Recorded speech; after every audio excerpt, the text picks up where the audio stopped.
Queenie. Queenie. Cheeks. Skinny king. Aroha mai te Queenie. Karakia tata. Excuse me. No, titiro I te roa o tēnei. King. Crown. Queen Elizabeth.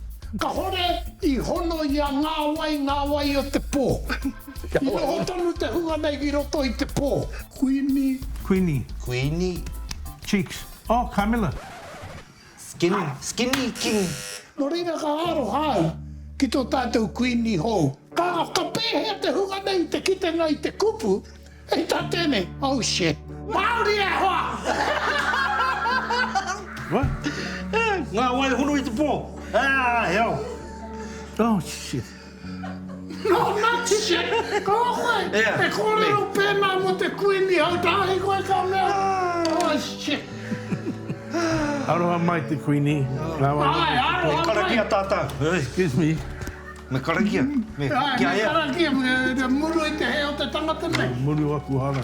Ka rongo I te haunga. Tana pikitia. Kare mo te mau karauna. E korowai ke. Shut up. Shut up, Peter.